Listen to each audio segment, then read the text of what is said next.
Les amis, bienvenue au Costa Rica pour la suite du projet Cabane dans l'arbre. Vous avez pu le constater, j'ai pas été présent dernièrement sur YouTube parce que le projet Cabane dans l'arbre était très compliqué, mais vraiment très compliqué.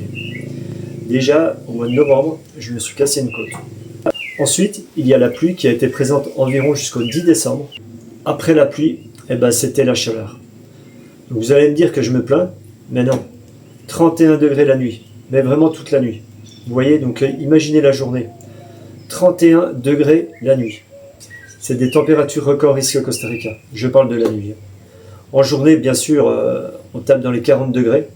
Il y a aussi la contrainte pour monter tout le bois, tous les matériaux jusqu'ici. D'ailleurs, dans une prochaine vidéo, je vous montrerai le chemin que j'emprunte pour accéder à la cabane.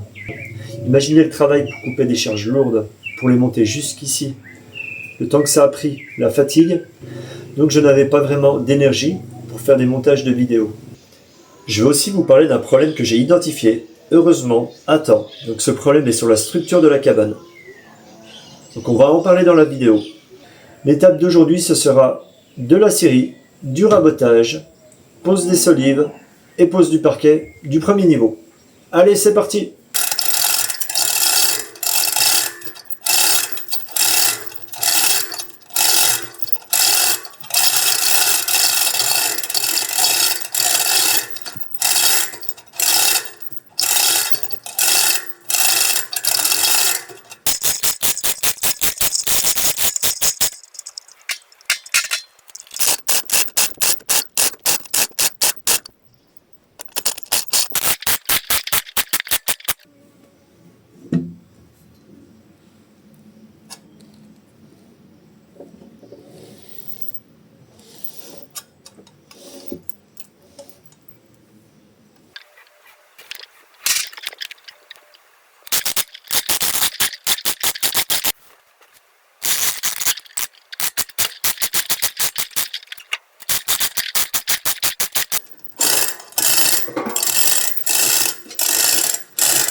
vous pouvez le constater, il y a des grosses fissures sur les poteaux, donc les poteaux porteurs.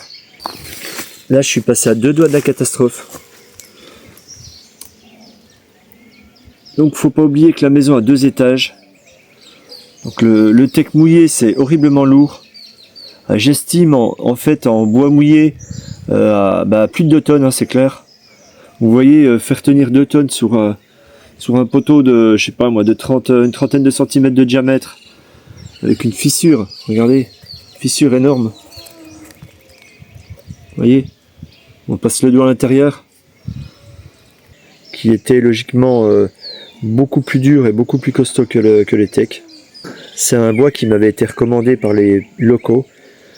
Normalement, ils utilisent ça pour faire la base des maisons sur pilotis. Mais bon, je regrette mon choix, je regrette de les avoir écoutés. Donc là, vous voyez, j'en ai remis un deuxième en teck. J'en ai rajouté un autre au milieu.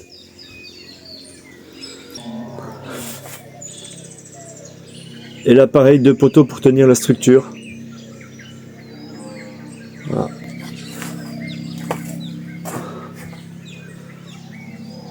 Plus un autre central. Voilà.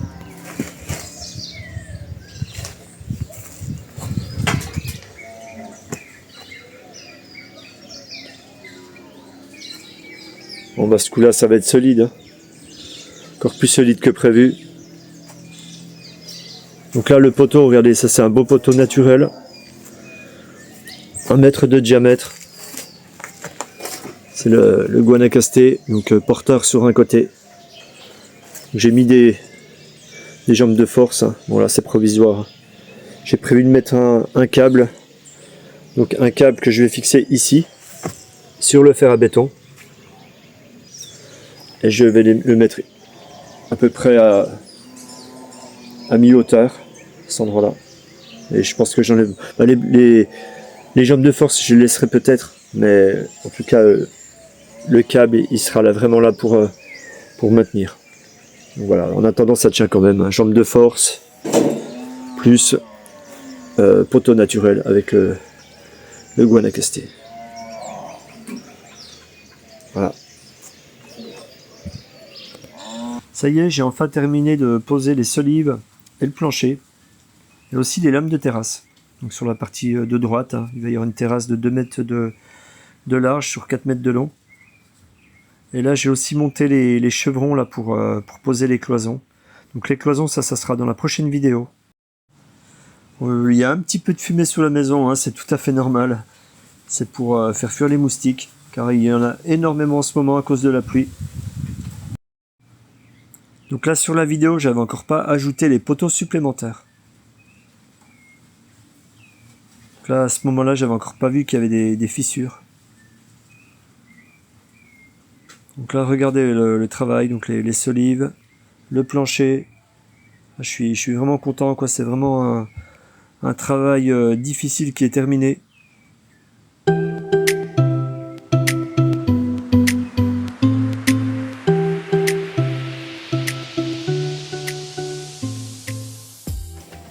Les amis, merci d'avoir regardé cette vidéo. Je vous dis à très bientôt pour la suite du projet.